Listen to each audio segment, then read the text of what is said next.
দেখেন বাংলাদেশে কিন্তু যদি আমরা মনে করি যে আমাদের বাংলাদেশে কিন্তু মার্কা কয়টা মার্কা চেনে মানুষ। মানুষ কিন্তু মোটামুটি কয়েকটা মার্কা চেনে। আপনি দেখুন যে আজকে বাংলাদেশে কিন্তু ৫৩টি রাজনৈতিক দল রয়েছে।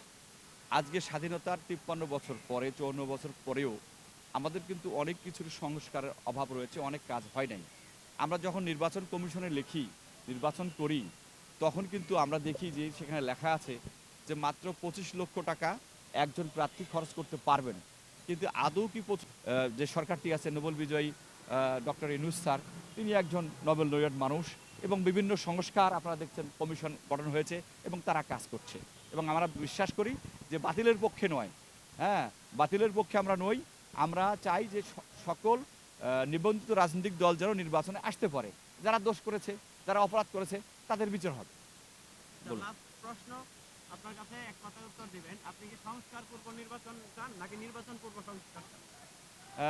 আসলে সংস্কার করার পরেই তো নির্বাচন আমরা চাই। সংস্কার করার পরেই কিন্তু আমরা নির্বাচনটা চাচ্ছি। হ্যাঁ, বলুন। এই ২৪-এর যে স্বাধীনতা, বাক স্বাধীনতা যেটাকে বলা হয়, আর একাত্তরে ছিল এই মুক্তিযুদ্ধের যেই চেতনা, সেটা একটা রাষ্ট্র স্বাধীনতা। তো এই বাক স্বাধীনতায় আপনি নিজেকে কতটুকু স্বাধীন মনে করেন? হ্যাঁ, ধন্যবাদ। আসলে দেখেন বিগত ১৭ বছর যে সরকারটি ছিল তার বিরুদ্ধে অনেকগুলো অভিযোগ ছিল। খুন, গুম, হত্যা থেকে আরম্ভ করে অনেক অভিযোগ ছিল।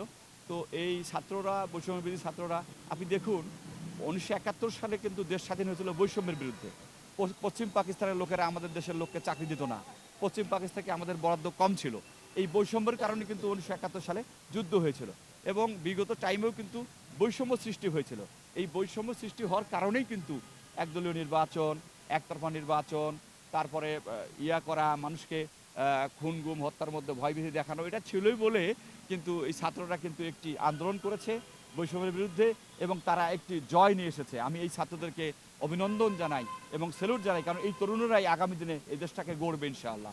বেশ কয়েকদিন যাবৎ সারজিস আলম এবং হাসনাত তারা বিভিন্ন ইস্যুতে আপনার আলোচনায় আসছেন যে তারা আওয়ামী লীগের পুনর্বাসনে কাজ করছেন, এমন কিছু আপনি কি মনে করেন? আসলে অনেকজন অনেক কথাই বলছে। হাসনাত, সার্জিস তারা নেতৃত্ব দিয়েছে। তাদের প্রতি আমাদের স্নেহ রয়েছে, ভালোবাসা রয়েছে। তারা আসলে তারা আগে কী ছিলেন এটা আমরা দেখব না। আমরা আশা করব তারা যেন বর্তমান সংস্কারগুলো এবং জনগণের পক্ষে কাজ করে। দেশ ও জনগণের পক্ষে কাজ করার জন্য আমি তাদেরকে এখান থেকে আহ্বান জানাব।